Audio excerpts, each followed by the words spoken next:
Thanks for stopping by, for tuning in. I am Dominic Santora, and welcome to my world. And I'm telling you, this new audio equipment I bought a few months ago is driving me batshit crazy. Last video I did, I recorded it in stereo, and it sounded like shit. Here I've got this set on mono, and when I save it, it saves it in stereo. I don't know. Anyway, before I get to my little tribute, there's a little story I'd like to tell you. Back in 1969, I was a few months away from my 12th birthday. One day I was at home with nothing to do but play around with the UHF dial on my TV. Remember the old analog TVs? They had two dials.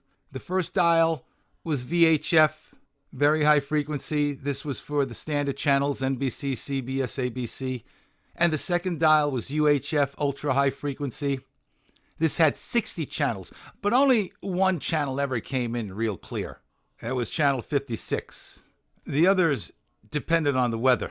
And channel 56, it was a Spanish-speaking channel, and I have enough problems with English.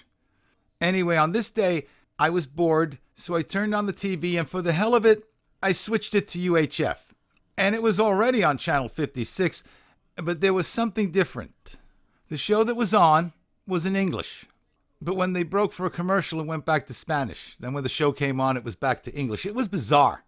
The English-speaking show was WWE. Of course, it wasn't called that back then. Back then, it was WWWF, Worldwide Wrestling Federation. Then later on, they deleted one of the W's and just World Wrestling Federation.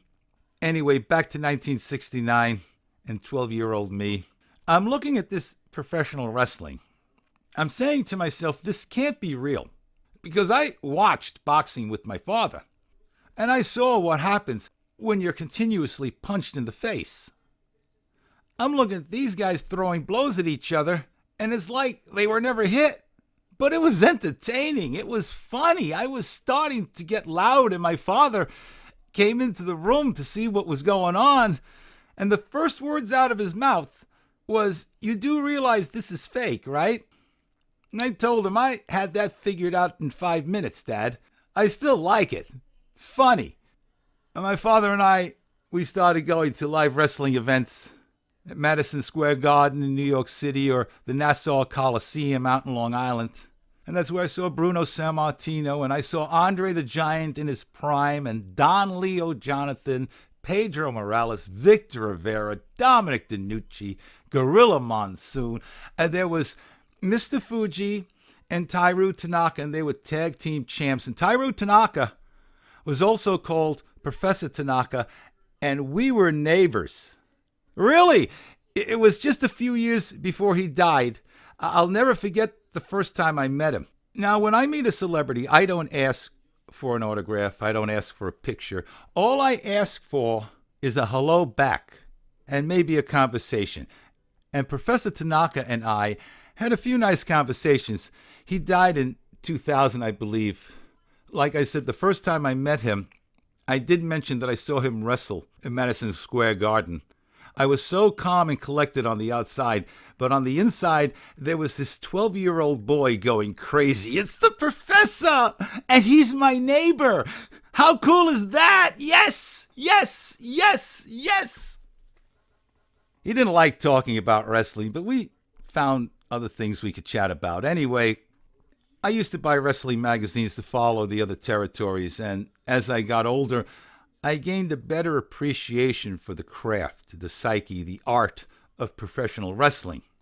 And part of that craft was keeping the heels and faces separate. Separate hotels, separate locker rooms. No way would old school wrestling promoters, including Vince's dad, would allow heels and faces to go on a show like Saturday Night Live and interact in public. No way. Vince Jr. killed all that. Professional wrestling is a whole different animal now. And on Sunday, April 3rd, I watched the last of the old school wrestlers have his final match. I knew he was going to lose. I knew it the day they set up the match between Undertaker and Roman Reigns. And anybody out there who wanted The Undertaker to win and are mad The Undertaker didn't win don't really understand wrestling. It's called passing the torch. There have been a few rare exceptions over the years, but 99.9% of the time, you leave the business on your back. I may not agree with who they pass the torch to, but that's how it works. I listen to a lot of shoot interviews, and there was this one interview with Ken Anderson, Mr. Kennedy, when he was with the WWE. I'm going to paraphrase what he said in this interview. You wanted to be climbing the Undertaker's mountain because Undertaker was on top throwing down ropes, telling you, come on up, join me. You didn't want to be climbing any other mountain because the ones on top of those mountains throw down boulders. That old school mountain is gone now. That's how it used to be. Standing on top of the mountain, throwing down ropes for the others to climb up. That's how it used to be. Wrestling has a new flavor and a new taste. And it's just not the same. I still watch it, but it's just not the same. So thank you, Taker. Thank you for all the memories. Last of the old school. You will be missed.